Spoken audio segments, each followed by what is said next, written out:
Saya tuh menulis 2045 Hertz itu dengan pikiran bahwa jangan sampai menuju 2045 itu kita hanya ngomongin pembangunannya, kita hanya ngomongin indeks-indeks, kita hanya ngomongin hal-hal yang sangat terlihat gitu, hal-hal yang tangible. Indonesia ini ibarat kapal super modern yang besar, canggih.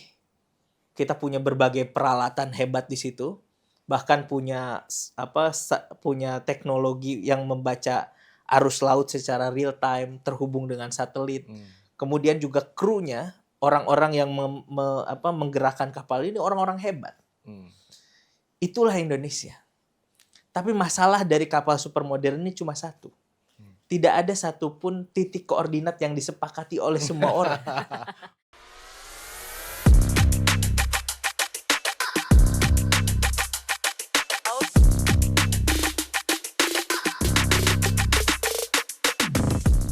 Halo teman-teman, ketemu lagi dengan Good Talk di GNFI, tempat apapun isunya diobrolin dengan baik-baik. Kita seringkali ngomongin 2045. GNFI dari dulu kita ngomongin 2045. Awalnya kita bicara soal optimisme. Apakah kamu optimis atau pesimis terhadap 2045-nya Indonesia? Tapi sejak beberapa waktu belakangan, kita seringkali mengubah kalimat tanya itu. Dari awalnya jadi optimis atau pesimis, jadi bagaimana caranya menuju ke sana. Karena biasanya kalau ditanyain optimis atau pesimis, walaupun nggak yakin, orang itu jawabnya optimis begitu ya. Jadi kita lebih sering nanya ke orang, ke tokoh-tokoh, gimana caranya 2045 kita menjadi bangsa yang memang benar-benar emas. 100 tahun itu benar-benar kemajuan Indonesia gitu. Dan episode kali ini kita akan ngomongin secara lebih khusus tentang hal itu. Gimana caranya kita akan mencapai 2045 sesuai dengan apa yang kita bayangkan sebagai negara yang maju, negara yang sejahtera, bangsa yang berperadaban tinggi. Saat ini kita ngobrol bertiga bareng Mas Fat Pahdepi. Halo Mas Fat. Halo Mas Aji, apa kabar? Baik, alhamdulillah. Dan satu lagi Mbak Namira. Halo, apa kabar? Aku Namira Dovina, aku General Managernya Perpres. Perpres apa itu nanti kita akan bahas. Tapi kita akan ngomong soal 2045. Saya kenal Mas Fat pertama kali itu udah lama banget ya. Berapa tahun? 7 atau 8 atau sebelum panjang. Covid pokoknya. Sebelum Covid lah ya. Pada waktu itu kami sebelum dunia berubah. Semua berubah. Pada waktu itu kita diundang di satu forum di Jawa Tengah dan pada saat itulah saya melihat Mas Fat untuk pertama kalinya. Setelah sebelumnya saya mungkin hanya lewat sosial media dan saya melihat Mas Fat ini pencerita gitu ya. Dan dari cerita-ceritanya itu ternyata banyak juga menimbulkan gerakan-gerakan. Dulu saya ingat Mas Fat keliling kota-kota untuk bikin apa tuh? Revolusi kedai kopi dulu. Revolusi kedai kopi. Dan sekarang ala-ala aja. Ala-ala. Berhasil nggak revolusinya itu? Berhasil. Berhasil ya. Berhasil menciptakan 50 obrolan di kedai kopi. Oke. Dan sekarang Mas Fat nulis buku lagi. Itu 2045 Hertz. Nah, cocok banget dengan apa yang memang sering kali GNFI obrolin tentang 2045. Kita akan mulai dulu dengan, emangnya kenapa 2045 ya? Kenapa 100 tahun itu harus sesuatu yang digaung-gaungkan gitu? Kalau jawaban versi politisi gampang sih, kenapa enggak? Oke. Kenapa enggak? Jadi, ya sebelumnya makasih Mas Aji udah ngasih kesempatan untuk cerita soal 2045 ya. Jadi 2045 ini orang mengimajinasikannya itu dengan berbagai cara. Terus kita menyebut Indonesia Emas 2045. Jadi tagline gitu ya.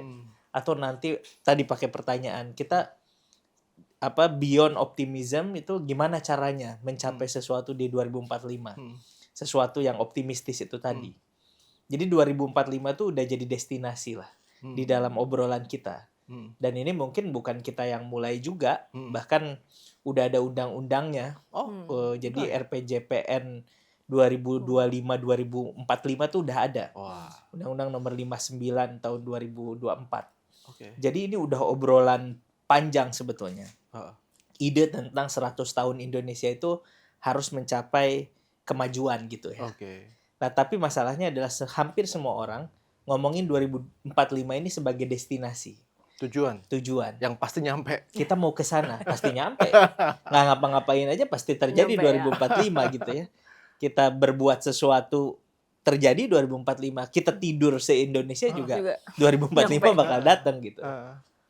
Nah, saya lewat buku ini mau ngasih cara pandang yang lain, perspektif yang berbeda. Gimana kalau 2045 itu nggak kita jadikan sebagai destinasi, tapi sebuah frekuensi Oke. yang harus kita setel bareng-bareng, kita masuk ke situ, dan kemudian kita menjadi relevan di dalam frekuensi yang sama, menjadi terhubung satu sama lain, dan menciptakan resonansi dari satu individu ke individu lain, satu kelompok ke kelompok lain. Dan itu harus dikerjain dari sekarang. Nggak bisa nanti nunggu 2045-nya gitu. Jadi saya di buku ini bercerita, karena tugas saya sebagai seorang storytelling itu menceritakan 2045 dari perspektif ini. Jadi saya memperkenalkan beberapa kosakata yang sebenarnya tuh familiar lah kalau kita belajar fisika ya. Vibrasi, energi, frekuensi, resonansi. Dan itulah 2045 gimana kalau kita obrolin dengan cara pandang itu. Kurang lebih gitulah. Jadi 2045 itu harus diobrolin dengan getaran yang kuat, Dengan getaran. yang nyata gitu ya. Karena itu juga yang hilang. Saya bisa kerja sama Perpres misalnya. Ini kan karena saya sebagai penulis, Perpres sebagai penerbit, kenapa bisa cocok? Itu mungkin karena punya vibrasi yang sama. Kita vibrate di dalam frekuensi tertentu gitu, yang somehow ketemu dan bisa saling meresonansikan satu sama lain. Vibrasi itu kan teorinya, vibrasi itu gerak tertentu gitu ya, gerak dalam ritme tertentu yang membawa energi. Dia energinya bisa kinetik, bisa potensial gitu ya. Nah, kalau gerak itu disepakati dalam satu ritme tertentu, dia menciptakan frekuensi. Nah, frekuensi itu kalau ada di dalamnya tuh vibrasi-vibrasi yang disetel dengan frekuensi yang sama, itu bisa terjadi resonansi. Nah, kita tuh butuh itu menuju 2045. Makanya ya buku ini ada untuk ngasih satu percakapan baru bahwa yang harus kita pikirkan tentang 2045 itu bukan sekedar destinasi, bukan sekedar tempat tujuan atau satu ruang atau satu waktu yang akan nyampe gimana pun caranya. Tapi tadi pertanyaan GNFI juga sama, gimana caranya kita bergetar satu sama lain. Buku ini dimulai dengan satu pertanyaan, bisakah sebuah bangsa bergetar pada frekuensi tertentu? Kan sebenarnya 2045 itu udah sering dijadikan kampanye, sering jadikan bahan tagline, spanduk-spanduk. Apa yang kurang dari percakapan selama ini kalau gitu? Jadi kalau saya ngelihatnya sih, kita nggak kurang tagline ya, tapi rasanya kurang. Kita nggak kurang data, tapi data itu nggak menimbulkan rasa. Rasa memiliki, rasa ingin terlibat. Jadi rencana pembangunan tuh ada, pemerintah selalu ngasih tahu lewat berbagai macam cara. Kita mau melakukan ini loh. Tapi apakah data-data teknokratik itu menggetarkan dada setiap orang gitu ya? Menggetarkan kita, oh saya mau ikutan. Ini sama kayak dulu misalnya para founding parents kita bilang bahwa mereka punya ide kemerdekaan, kita harus merdeka. Kenapa setiap orang tuh punya getaran batin tertentu yang oke, gue mau ikutan. Ada yang turun ke lapangan, ke medan perang, ada yang memberi logistik, ada yang melakukan segala hal karena ada getarannya, karena batinnya ada di frekuensi yang sama. Nah, hari ini kita nggak kekurangan tagline, kita nggak kekurangan data, kita nggak kekurangan juga. Nggak. Sebenarnya banyak banget itu. nggak kekurangan orang pintar. Dia udah mungkin tema 2045 ini udah jadi skripsi, tesis, disertasi. Cuman apakah semua itu menggetarkan batin rakyat gitu? Untuk orang pengen terlibat dan ikut dalam gerakan itu. Mungkin kenapa Perpres mau menerbitkan 2045 gitu? Apakah ikut tergetar gitu? Karena itu tadi sebenarnya waktu awal disampaikan ke redaksi Perpres kalau ada Mas Fat mau buat buku 2045, terus kita kayak 2045 lagi, apalagi yang mau dibahas gitu soal 2045. Tapi terus kita baca naskahnya, bahkan yang sampai hari ini kalau misalnya aku ditanya, aku tergetar karena ada satu frasa lah gitu yang dibuat sama Mas Fat, bilang bahwa bangsa ini nggak kekurangan angka, tapi yang kekurangan rasa. Dari situ kita di Perpres kayak, Mas Fad menawarkan sesuatu yang cukup berbeda, yang orang lain selama ini bahas 2045, oh kita mau menuju Indonesia emas, kita akan sukses maju bersama, tapi rasanya nggak ada, gitu. Dan kita di Perpres melihat, ya aku pribadi gitu sebagai editor yang menerima naskah ini melihat bahwa kita anak muda itu butuh rasa, butuh emosi, butuh ledakan rasa itu untuk kita mau involve ke dalam suatu gerakan. Nah, kalau misalnya nggak dimulai dari rasa, ya dia akan jadi sesuatu yang ya digencar-gencarkan aja sama misalnya pemerintah atau pemangku kepentingan. Gitu. Rasa itu kayaknya katanya relevansi mungkin ya. Orang nggak ngerasa relevan dengan itu gitu. Mungkin loh ya. Kan, tapi menarik tadi. Kita nggak kekurangan angka, tapi yang kurang adalah rasa atau relevansi untuk terlibat dalam isu itu. Itu tuh gimana? Nggak kurang angka itu maksudnya apa tuh? Ya, angka itu selalu ada. Data-data teknokratik itu berhamburan lah kalau kita buka dokumen-dokumen pemerintah gitu ya. Kita negara terapa, kita harus mencapai ini, kita harus mencapai itu, indeksnya sekian, angkanya begini, angkanya begitu. Tapi pertanyaannya adalah apakah angka-angka itu mengundang dan membuat orang merasa terlibat. Nah, sebetulnya sebuah bangsa ini bisa bergerak, bisa tumbuh, dia bisa punya energi untuk tumbuh, bisa punya energi untuk melompat gitu ya dalam peradaban. Itu kalau ada rasanya. Dan di buku ini saya cerita studi berbagai negara yang maju gitu ya. Bagaimana Amerika pernah maju gitu ya dengan narasinya gitu ya, American Dreams. Bagaimana Tiongkok maju dengan rejuvenation of the Chinese nation gitu ya. Bagaimana Korea hari ini juga menjadi pemain penting dalam peta ekonomi dunia gitu ya. Itu karena ada rasa gitu yang dilibatkan. Dan publiknya, rakyatnya di setiap negara ini merasa terlibat. Merasa ingin melakukan sesuatu juga untuk negara mereka. Pertanyaannya adalah apakah kita di Indonesia itu sama sekali nggak ada rasanya? Nggak ada. Tapi rasa ini nggak nggak merata. Saya menyebutnya ada disparitas kesadaran gitu. Jadi kita sering ngomongin disparitas ekonomi. Oh, orang tuh beda pendapatannya di desa sama di kota. Orang yang lulusan S1 sama lulusan SMK beda gajinya. Kita selalu membicarakan disparitas ekonomi. Kita ngomongin Gini rasio, kita ngomongin GDP dan lain sebagainya. Tapi kita lupa ngomongin bahwa ada yang lebih penting dari semua itu, yaitu disparitas kesadaran. Kalau semua orang tidak menyadari bahwa I am part of the nation dan I have to do something for my country, jadinya merasa bahwa jadinya negara ini hanya digerakkan oleh segelintir orang. Bahkan birokrat mungkin hanya jadi operator proyek pembangunan. Kemudian pejabat hanya mengisi posisi-posisi strategis pemerintahan. Tapi tidak ada satu frekuensi yang mengikat semua itu. Dan semua bergetar dalam frekuensi yang sama dan saling beresonansi satu sama lain. Saya sih, apakah kita bisa pakai kata relevansi? Bisa sih. Tapi relevan aja kan nggak cukup. Gitu ya. Misalnya kalau ada tren ya, katakanlah tren baru. Semua orang ngomongin grup K-pop baru misalnya. Kalau mau relevan ya kita ngomong tentang itu. Kita baca-baca, oh saya juga tahu loh. Saya juga kenal, saya juga bisa sebutin membersnya. Oh lagunya ini ya. Sehingga kita relevan. Tapi relevansi itu tidak menghasilkan gerakan, tidak menghasilkan kerja kolektif. Karena relevan itu cuma nempel aja. Nah sebenarnya hari ini nggak ngeresep. Hari ini kita nggak kekurangan anak muda yang relevan pada isu kebangsaan.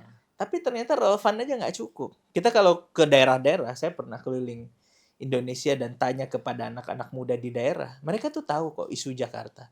Mereka tahu kok apa yang terjadi gitu ya di lingkaran elit, gosipnya apa, relevan mereka. Tapi kalau ditanya mau berbuat sesuatu nggak? Tunggu dulu. Saya aja belum kerja. Ngapain saya harus berbuat untuk itu? Nah, jadi kita butuh more than relevance untuk menggerakkan bangsa ini gitu. 2045 itu kan tadi ya bukan destinasi. Tapi seharusnya itu dia jadi getaran gitu ya. Tapi 2045 juga bukan hanya getaran atau destinasi, tapi masalahnya juga banyak kan ya. Masalahnya banyak. Banyak. Artinya kita nggak kepengen dong ini tuh menjadi sebuah retorik aja gitu. Ya. Kita harus semangat, kita harus optimis, kita harus merasa bareng, bergetar bareng gitu ya. Tapi berhenti di situ. Padahal yang kita hadapi adalah masalah-masalah yang nyata. Masalah taruhlah lingkungan, soal sampah, perubahan iklim, korupsi, kelaparan. Kita yang belum bisa lepas dari jebakan kelas menengah, bahkan jangan-jangan nanti kita akan turun lagi nih. Itu kan sebenarnya yang sedang kita hadapin. Ya, itu juga yang menjadi kritik saya gitu ya. Kenapa saya menulis buku ini? Karena hampir semua orang, semua pemimpin bangsa, nggak semua lah, hampir semua, itu berusaha membreakdown semuanya menjadi sesuatu yang nyata tadi itu. Kita jangan ngomongin yang nggak nyata dong. Kita jangan ngomongin yang mengawang-awang. Saya sering dituduh terlalu mengawang-awang gitu ya. Dituduh kalau Fad itu halu lah gitu.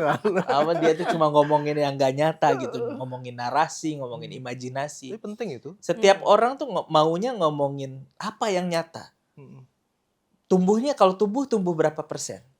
Kalau APBN itu spendingnya naik berapa?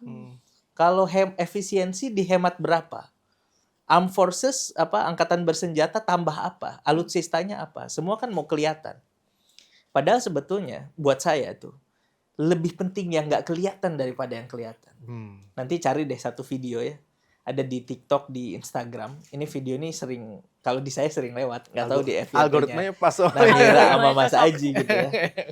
Jadi ada seorang ilmuwan atau peneliti lah gitu ya. Ini lagi ngejelasin bagaimana vibrasi itu bekerja dan bagaimana benda-benda bisa digerakkan oleh frekuensi tertentu. Jadi nanti cari videonya, mungkin bisa ditampilin sambil saya ngomong ini. Jadi pasir itu ditaruh di atas sebuah platform. Besi lah katakanlah itu pasir. Wadah gitu ya, lempeng gitu. Kemudian biola digesek. Itu membentuk bentuk tertentu. Bergerak pasirnya, terus membentuk satu bentuk tertentu lah. Nah, terus diacak lagi, dikasih lagi pasir yang lain, terus dimainin musik dari keyboard, dari piano. Dia juga membentuk bentuk tertentu, menciptakan bentuk tertentu. Nah, buat saya itu menjelaskan bagaimana sesuatu yang nggak terlihat sebetulnya sangat menentukan. Sekarang kita bicara rakyat, kita bicara masyarakat, bicara tadi sampah, bicara social structure, bicara masalah-masalah yang terjadi dalam birokrasi dan lain sebagainya. Bisa nggak diselesaikan secara kasat mata? Bisa, satu-satu. Masalah sampah, selesaiin sampahnya. Masalah birokrasi, selesaiin birokrasi. Korupsi, selesaiin korupsi. Semua kelihatan, bisa diukur. Tapi kalau kita nggak bekerja di level yang nggak kelihatan, bukan di level goib ya gitu ya. Tapi bekerja di level frekuensi tadi, di level vibrasi, maka ini akan berulang lagi. Karena masalahnya adalah setiap orang tidak punya rasa itu. Jadi nasionalisme itu di atas kertas. Nasionalisme itu cuma jadi tagline. Kan rasa misalnya kenapa orang nggak bisa antri? Kan bukan soal sistem aja. Orang mau antri atau enggak? Kenapa orang Indonesia kalau di Indonesia itu merokok sembarangan, tapi pas dia ke Singapura, dia bisa cari tempat yang benar. Orang bilang, oh itu sistem. Enggak, itu ada sesuatu yang nggak bisa dia lihat. Dan dia merasa bahwa saya harus tanggung jawab di sini. Karena semua orang tanggung jawab. Misalnya kalau kita ke negara yang budaya antrinya bagus, di sini kita bisa nggak antri. Kita pakai privilege. Oh saya anggota bos. Kita keluarin emblem, kita pakai totot, wuk gitu. Tapi begitu kita ke negara yang semua orang punya rasa tanggung jawab untuk antri dan menghargai orang lain, kita jadi malu. Bukan hanya sistemnya, tapi kita merasa bahwa di sini kayaknya saya harus antri deh. Lihat nih, faktor yang nggak kelihatan itu sangat menentukan bagaimana sebuah bangsa itu dia bisa stagnan, berkembang atau melompat dalam peradaban gitu. Itulah 2045 Hertz. Sebenarnya bukan hanya ini Mas Fad, orang kita kalau keluar jadi lebih tertib, tapi yang masyarakat sana kalau ke sini itu ke bawah gitu. Jadi nggak ngantri juga dia. Itu ada, aku pernah tuh ada studinya eksperimen gitu ya. Ada driver bus di sini, terus di pertukaran gitu ya. Ya, yang di sini ke sana itu tertib. Tapi yang sana ke sini jadi nggak tertib gitu kan. Jadi ini. Nih aku mau nanya Namira kan sekolah di luar negeri ya. Apa sih yang paling dibawa, perasaan apa yang paling dibawa antara studi di sini sama studi di luar negeri atau hidup di sini untuk berkehidupan sama hidup di sana gitu. Rasa yang dibawa dari sini ke sana. Heeh. Begitupun sebaliknya gitu. Ya, waktu ke sana sih cukup apa ya? Waktu awal-awal agak merasa inferior Mas, karena ya sistem berbeda. Terus mungkin kalau ngantri dan lain-lain nggak terlalu kelihatan karena di Jakarta kan sebenarnya sudah cukup lumayan rapi lah di beberapa daerah besar. Tapi ya cara belajar, cara mereka, jadi dikasih sesederhana contoh dikasih reading list banyak gitu. Satu kelas reading listnya ada 20, terus ya aku berpikir ya kayak di Indonesia, kita akan dijelasin dulu, ya kita masuk aja dulu hari pertama. Enggak, ternyata teman-temanku yang lain, mereka sudah selesai membaca reading listnya dan di kelas tidak dimulai dengan gurunya menjelaskan, tapi dia langsung ke poin-poin utama, terus ya udah ngobrol. Siapa yang mau nanya apa? Nah di situ aku kayak, wah, tertinggal jauh karena aku tidak membuka reading listku karena asumsiku adalah ya kita belajar dulu gitu. Ternyata tidak, polanya berbalik. Kemudian di sana juga apa ya? Aku jadinya mengosongkan gelas dan pengen pengen menyerap sebanyak-banyaknya gitu. Kemudian di satu sisi tapi ada rasa yang aku rasa kita punya kelebihan besar gitu. Misalnya ya sesederhana kita ramah, kita helpful gitu-gitu dan sekelasku tuh tahu bahwa jadi kebetulan aku di Leeds itu orang Indonesia satu-satunya di kelas New Media Komunikasi gitu. Dan mereka tahu bahwa jadi kalau misalnya ada kelompok atau apa, dia mau sekelompok. Maksudnya jadi ya boleh sombong ya. Jadi aku kayak pilih ya sama yang mana gitu. Karena menurut mereka cukup helpful. Terus ada beberapa yang dari negara lain tidak terlalu fasih dan dosen Britishnya agak susah mendengar apa yang dia sebut. Sementara kalau kita orang Indonesia sebenarnya menurutku mother tongue-nya nggak terlalu susah nyesuain gitu. Walaupun nggak fasih-fasih banget gitu. Terus kemudian apa yang aku bawa ke sini adalah kalau misalnya mau meeting, mau apa, mau podcast, aku mempersiapkan diri dengan baca dulu sebanyak-banyaknya. Karena jangan sampai ya berharap lagi kayak ya nanti diajarin kok sama Mas Aji nih kita mau ngomongin apa gitu. Sama kayak waktu naskahnya Mas Fat datang, gak mau aku dengan kayak ini 2045 mau ngomongin Indonesia emas kali ya gitu. Enggak, tapi datang dengan kayak mencari tahu Mas Fat ini apa, siapa, melakukan apa. Kayak tadi kan ada gerakan kedai kopi apa segala macam. Ada yang dilakukan Mas Fat, berarti ada sesuatu yang ditawarkan dari buku ini yang berbeda gitu. Jadi ya itu yang aku coba bawa balik. Ya sisanya sih ya menurutku kita nggak jauh berbeda dan tidak jauh tertinggal. Nah itu kalau kita simak tadi ceritanya Namira, kita tuh sering lupa bahwa aset kita sebagai bangsa ini itu adalah sesuatu yang nggak kelihatan itu. Jadi sesuatu yang kita anggap udah jadi culture, udah jadi identity kita, tapi nggak kita preserve. Bahkan mungkin beberapa kita lupakan gitu ya. Kita sih sering ngomong bahwa Indonesia negara yang ramah, Indonesia negara yang less stressful, Indonesia negara it's a happy country, masalah apapun kita itu bisa menghadapi dan lain sebagainya. Berarti kan aset kita ini yang nggak kelihatan. Mungkin saya akan dikritik sama teman-teman yang sedang memperjuangkan naiknya skor PISA, naiknya GDP dan lain sebagainya. Saya nggak mengatakan itu nggak penting, tapi kita juga harus berinvestasi secara serius di hal ini gitu.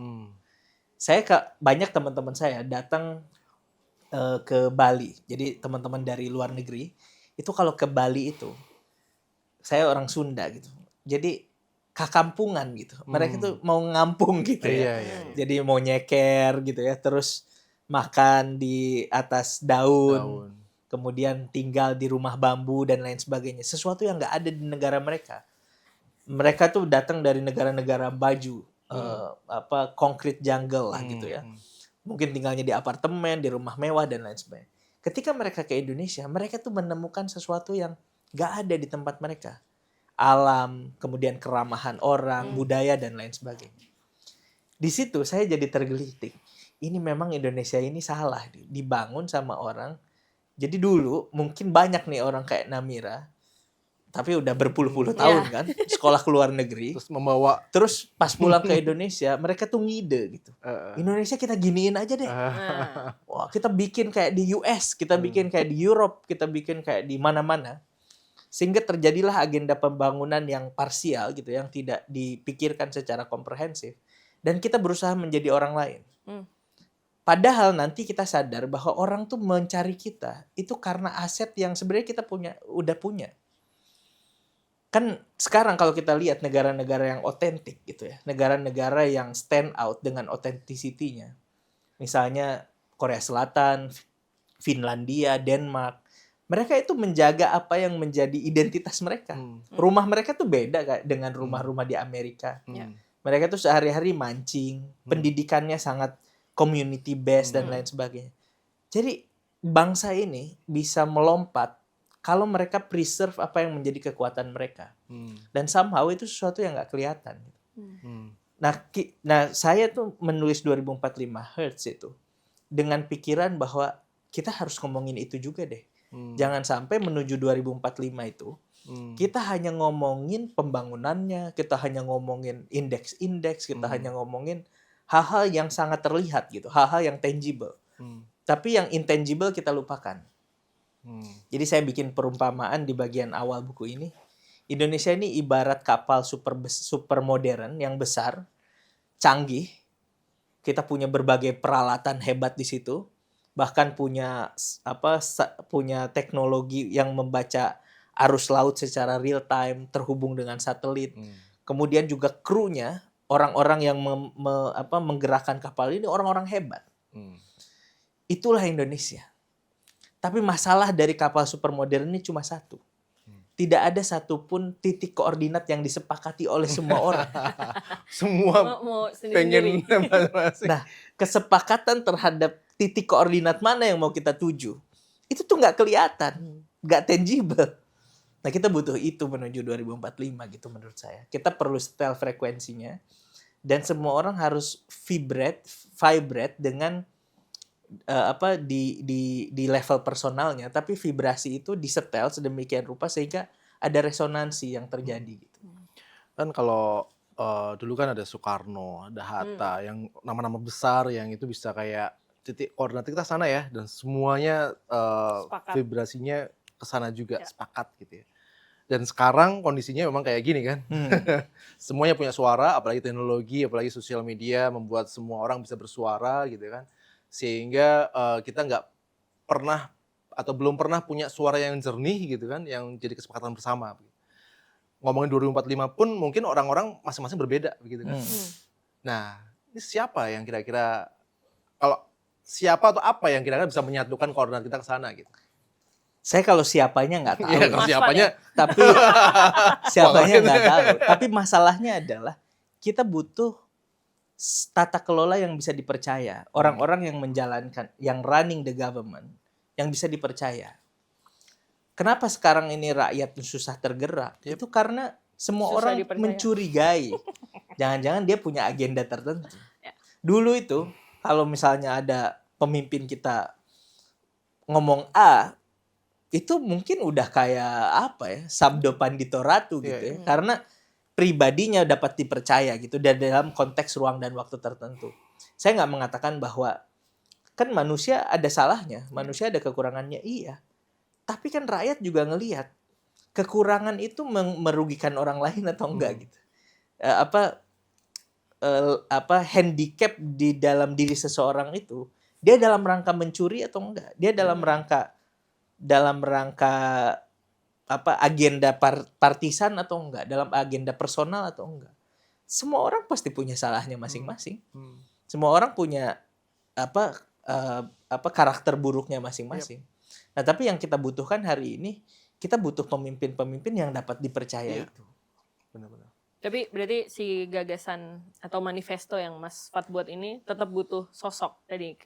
Ya pada akhirnya tuh nanti bisa dipersonifikasi menjadi sosok. Tapi di tahap ini tuh saya menawarkan konsep ini sebagai sebuah frekuensi, sebagai sebuah framework lah.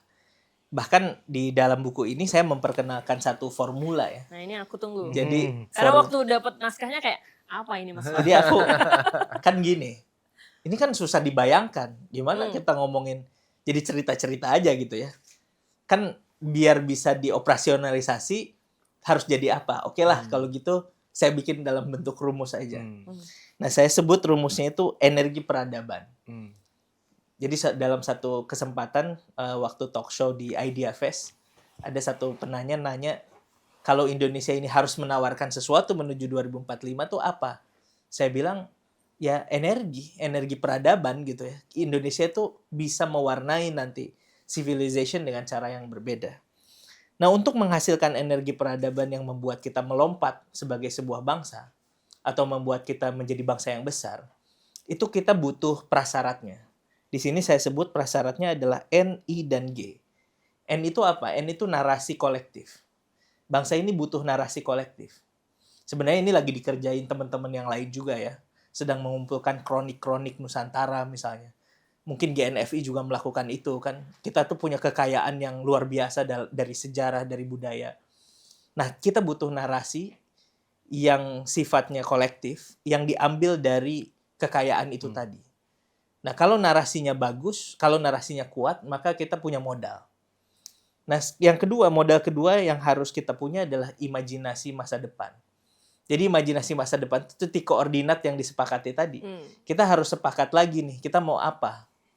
Karena dulu Soekarno dan kawan-kawan juga, Soekarno, Hatta, Syahrir, Tan Malaka, dan lain sebagainya, Ki Bagus Hadikusumo, itu sempat merumuskan imajinasi masa depan di pembukaan Undang-Undang Dasar 1945. Itu masih relevan karena dia sifatnya agung lah, adiluhung lah. Tapi kita harus rumuskan juga generasi baru ini mau apa.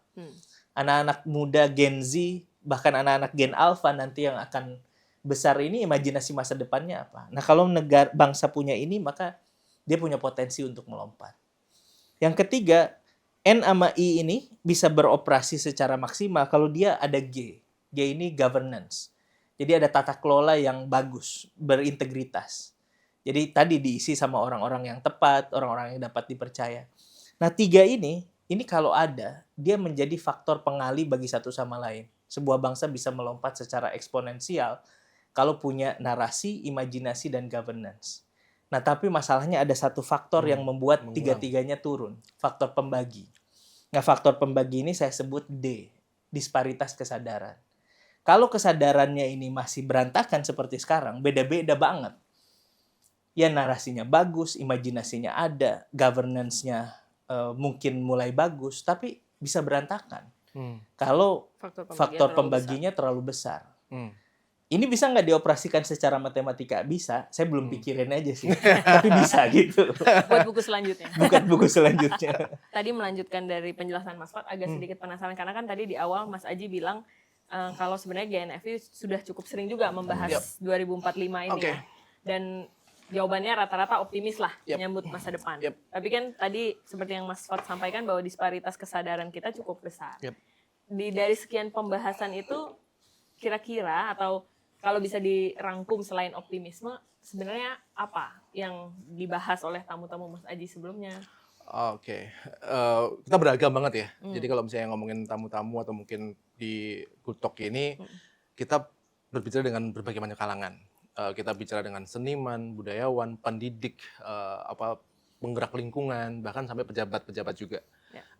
Kita karena kita kepingin lebih ke gerakan sipil, kita nggak akan ngomong sama yang ada dalam sistem gitu ya. Kita nggak kayak gitu. Jadi kita ngajak ngobrol semuanya, dan tadi kita coba menjahit dan kita juga menjajaki.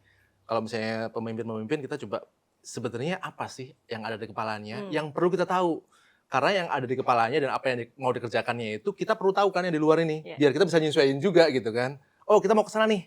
Oh juga. Oke, kita inilah yang kita ikutin kayak gitu ya. Dengan beragam persoalannya. Jadi intinya kita coba untuk secara nggak sengaja kita tuh ngumpulin berbagai referensi dalam kepala mereka, dalam kapasitas mereka itu mau kemana, mereka mau membawa dengan apa yang mereka lakukan itu kemana, sehingga siapa tahu ini sama tujuannya. Dan kita melihat sebenarnya banyak banget orang-orang yang tujuannya sama kok, maju ke depan kayak gitu.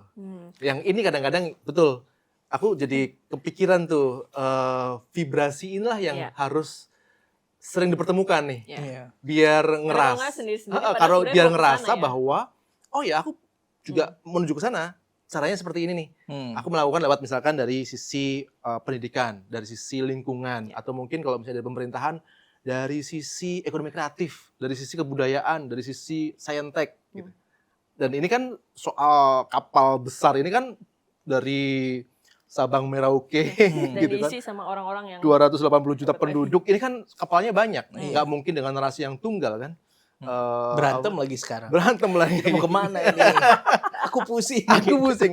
Tapi menarik Mbak, aku tertarik ini Pak Guru. Pak Guru, ya benar. Pak Guru. Tapi aku ngelihat imajinasi itu penting banget. Iya. Imajinasi itu penting dan imajinasi itu tergantung asupan. Ya. Ya kan? Ketika asupan apa yang kita baca, apa yang kita tonton, jadi imajinasi itu bukan ngawang-ngawang kan, Ya. bukan menghayal aja. Yang dia datang dari ruang hampa, tapi dia datang dari apa yang dia lihat sehari-hari, apa yang dia pikirkan, apa yang dia baca, apa yang dia dengar. Dan tadi betul, ketika keseharian kita didominasi oleh sesuatu yang mencurigakan atau gakannya dihilangin, mencuri, gitu kan? Kita terlalu banyak melihat adegan-adegan pencurian sekarang, Iya. pencurian apapun, Ya. gitu. Dan itu imajinasi kita menjadi kayak menghadapi tembok gitu. Ya. Kita nggak bisa berimajinasi yang terlalu banyak. Itulah kenapa dulu pas waktu GNFI bikin survei pertama kali 2009 tentang optimisme ke depan, ada 3.800 responden gitu ya. Rata-rata menjawab mereka nggak optimis. 83% mereka pesimis terhadap masa depan Indonesia. Iya. Karena dia berhadapan sama tembok tadi. Dan kenapanya itulah yang tadi relevan dengan asupan. Karena mereka nggak dapat informasi. Mereka nggak dapat sesuatu yang bisa dibanggain. Media isinya bukan sesuatu yang layak untuk kita syukuri begitu. Iya. Nah itulah kayaknya yang terjadi sekarang. Ya. Itulah kenapa misalnya katanya gotong royong nih, tapi kenapa ketika ada kecelakaan jalan tol itu malah dijarah barang-barangnya? Diambil. Karena aku ngerasa gini, wah ini rakyat kadang-kadang kesempatan nih kita untuk menjarah karena selama ini kita tonton di televisi Ya. yang Iya. menjarah mereka Ya, gitu kan. Sekarang kejadian. Ya Nah, makanya Ini yang mengerikan sih sebenarnya. makanya menurut saya integritas itu penting. Makanya saya menempatkan tata kelola berintegritas Governance. sebagai faktor pengali juga. Saya mendefinisikan integritas itu, integrity is when you believe to something bigger than yourself. Jadi integritas ini kita bisa pakai banyak definisi ya. Tapi buat saya kalau kita mempercayai sesuatu tuh ada sesuatu yang lebih besar dari kita. Dan somehow sesuatu yang lebih besar itu karena besar, sulit diimajinasikan. Itu sesuatu yang intangible, sesuatu yang nggak kelihatan. Sesuatu yang mungkin ultimate-nya tuh unimaginable juga gitu ya. Misalnya kalau kita percaya pada nilai-nilai keluarga, itu kan sesuatu yang lebih besar dari kita. Pada nilai kebersamaan dalam masyarakat, bangsa dan negara, nasionalisme, pada agama, nanti lebih jauh lagi kepada Tuhan yang Maha Esa gitu ya. Makanya Pancasila itu nomor 1 ketuhanan yang Maha Esa, sesuatu yang nggak nyata gitu, bukan nggak nyata ya, sesuatu yang nggak material, nggak kelihatan, tapi bigger than everything else. Nah itu yang nggak ada sekarang. Jadi tadi misalnya kenapa orang bisa menjarah, ya karena integritasnya nggak ada. Kenapa pejabat tertentu bisa korup? Karena nggak ada integritas. Saya sering bikin contoh ini. Saya suatu kali lagi nongkrong di sebuah kafe di Ubud. Terus di depan ini banyak motor, ada sekolah, ada motor banyak banget. Ini helmnya nggak ada satupun yang dikunci. Dan nggak ada, tapi nggak ada yang hilang. Saya nanya ke teman saya, ini helm tuh nggak ada yang hilang. Oh bro, di Bali tuh nggak ada yang hilang. Cuman baru-baru aja gitu, belakangan aja ada yang hilang. Tapi dari dulu itu nggak ada yang hilang. Kenapa? Ya karena mereka percaya ada sesuatu yang ya ada karma misalnya, ada sesuatu yang lebih besar dari dirinya. Dia bilang ini kalau di Tebet ini udah hilang di tempatnya Mas Aji. Ada di Ubud. Jadi kalau di Tebet ini udah hilang gitu. Misalnya ada 50 helm mungkin 5 hilang gitu. Nah, masalah dari bangsa ini bukan yang kelihatan, tapi yang nggak kelihatan. Jadi imajinasi satu hal, tapi hal lain adalah kita harus invest dan harus preserve, harus membangun hal-hal tadi, spiritualitas, kemudian juga nilai-nilai. Karena bangsa dibangun oleh itu. Iya. Tanpa itu sebuah bangsa kolaps. Iya.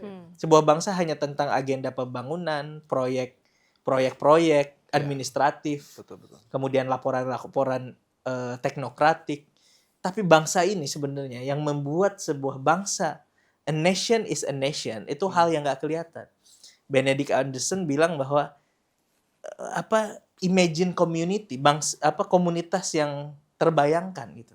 Oh iya. Jadi nggak kelihatan itu. Jadi itulah 2045. Tapi ada satu itu kutipan Mas Fat yang aku juga suka selain angka tadi. Indonesia itu harus ditarik dari masa depan, nggak melulu didorong dari masa lalu.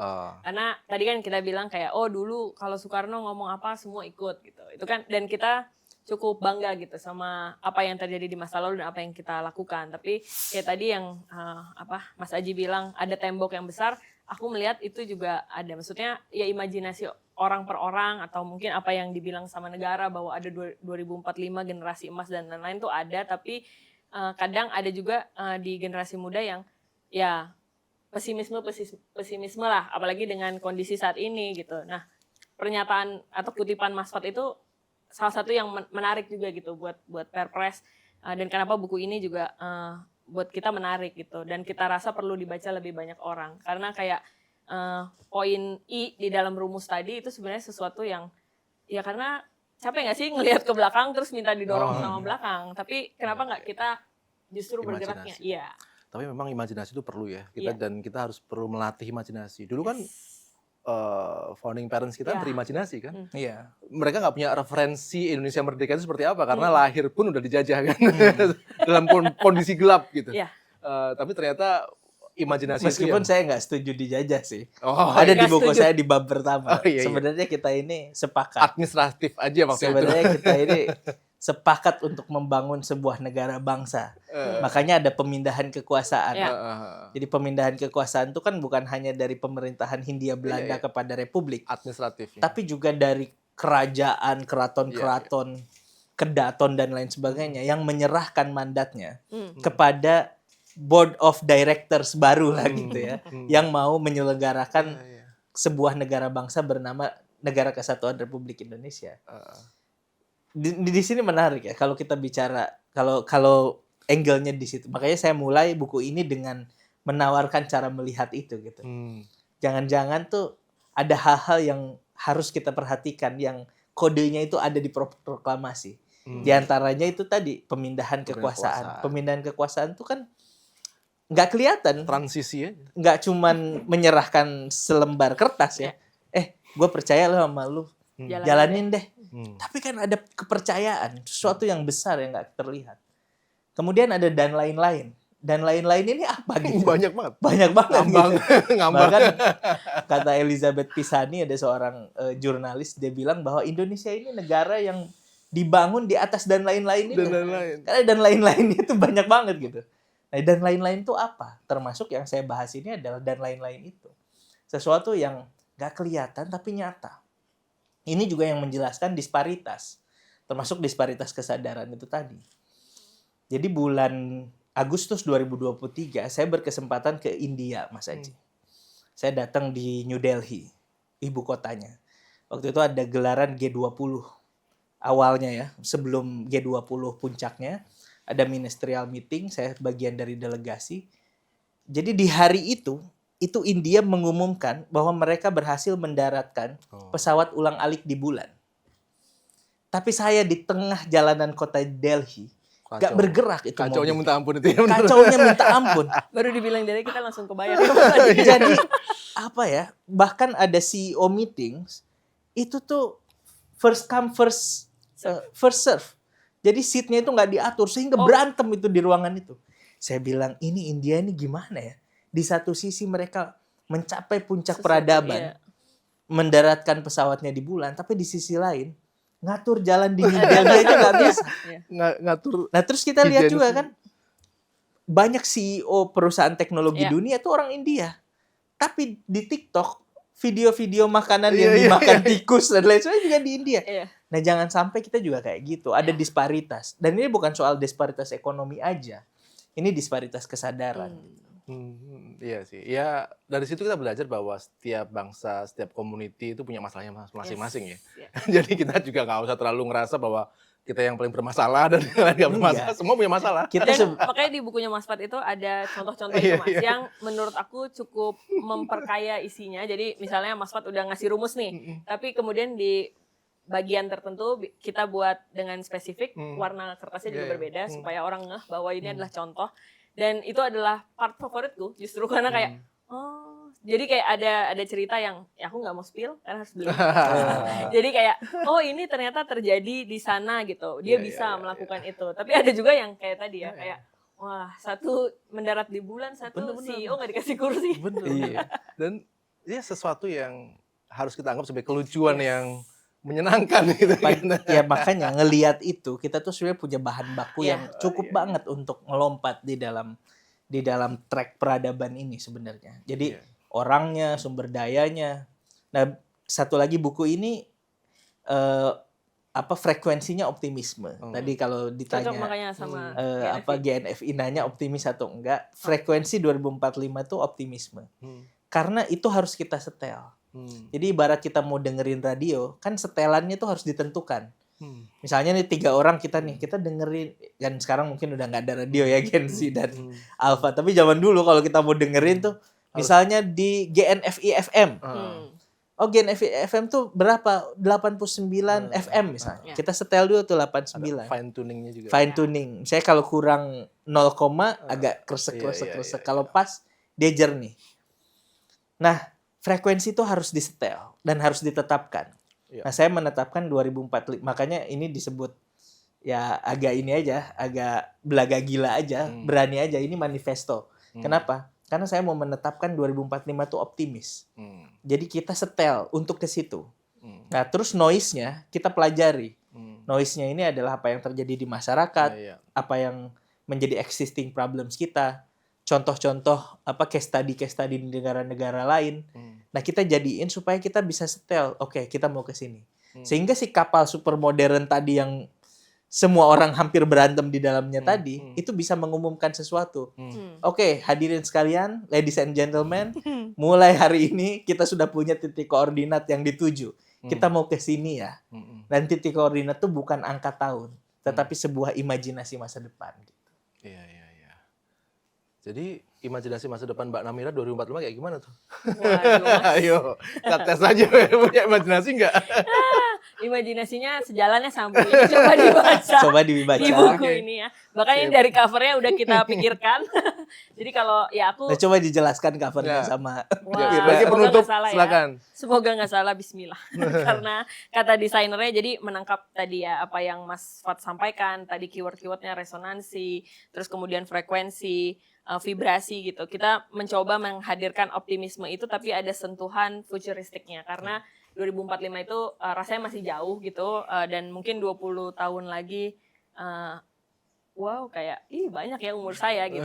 Tapi ya itu tadi harapannya dengan ini tuh masih belum kayak yang di atas-atas tuh masih baru mau nyampe. Jadi harapannya ini kayak garis-garis ada perdebatan. Jadi kalau kita mikirnya kayak ini kayak senar gitar ya, terus desainer bilang ini malah frekuensi, ini gelombang gitu. Terus datangnya tuh kayak arena pacuan lari bahwa kita semua sedang berlari menuju ke bawah sini, ke frekuensi masa depan. Makanya semakin ke bawah tuh dia semakin jejak gitu. Yang atas tuh lebih blurry gitu. Dan kalau dari kita di Perpres, aku pribadi gitu apapun yang terjadi gitu hari ini dan segala macam kekeosannya, tapi melihat masih banyak kesadaran dan keingintahuan dan perubahan yang ya misalnya banyak lah kayak ini mau berubah, ini ada tuntutan, ini ada apa. Aku melihat sebenarnya kepedulian itu masih ada, cuma memang ya kalau misalnya mau dilihat kiri kanan ya ada juga yang udah kayak nggak peduli gue, yang penting gue nggak apa-apa, aman-aman aja gitu. Nah harapannya dengan buku yang membawa rasa tadi, gagasan yang dengan rasa itu harapannya adalah semuanya jadi kayak ya juga ya kalau ada yang mau bergerak, kalau ada yang punya kesadaran ini, maka kita bisa bergerak bareng-bareng gitu. Nggak cuman tadi GNFI doang yang merasa, terus nggak cuman Mas Fat doang yang merasa, nggak cuma Perpres doang, tapi kalau kita bersatu secara kolektif narasi kita sama, maka titik koordinat itu bisa jadi lebih jelas. Mungkin aku Setuju.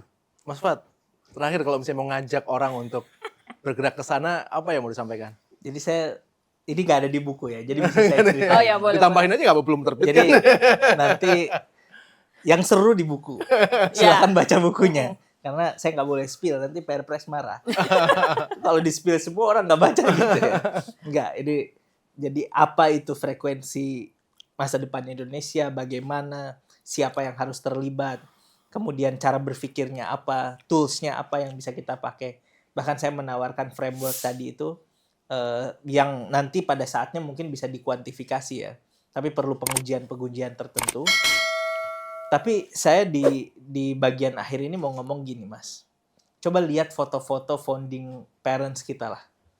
Jadi Soekarno, ada satu foto yang favorit saya tuh. Ada Soekarno, Hatta sama Tan Malaka ya. Mereka pakai jas, Mas. Pakai baju yang bagus lah gitu ya. Safari, pakai baju bagus, pakai peci. Kemudian ada satu video yang bisa dilihat di YouTube. Jadi pada saat itu dipanggil lah Soekarno sama pemerintah Jepang lah ceritanya. Dan kawan-kawannya BPUPKI.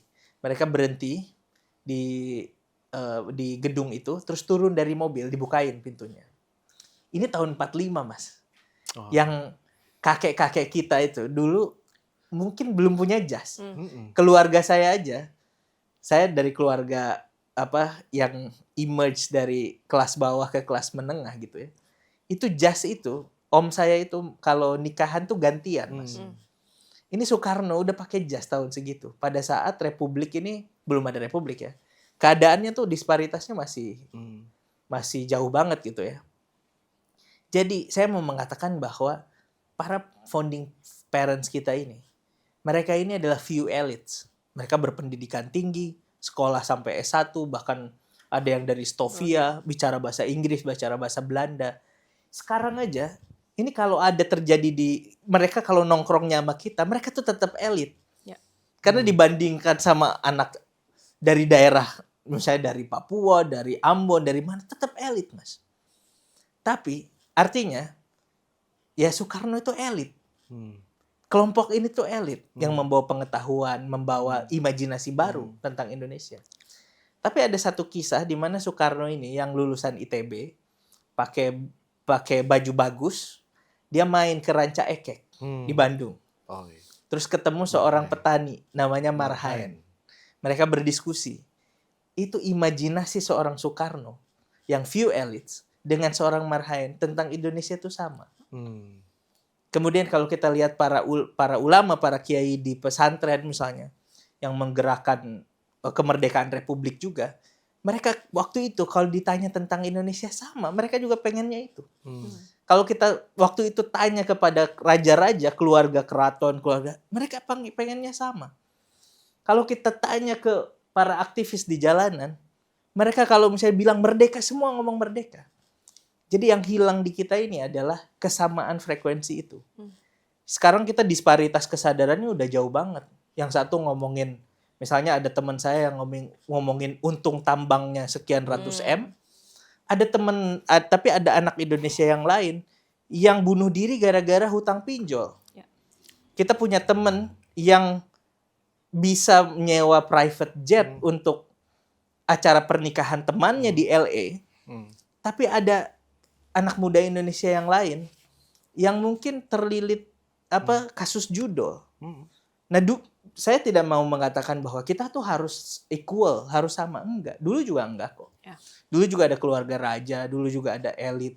Tapi kesadarannya sama. Nah, sekarang ini kalau kita tanya teman-teman kita di daerah yang tadi itu bermasalah dengan pinjol, dengan judo. Mereka misalnya kita tanya, kita mengerjakan sesuatu untuk 2045, pasti mereka tolak, Mas. Kenapa? Karena kata mereka, ngapain?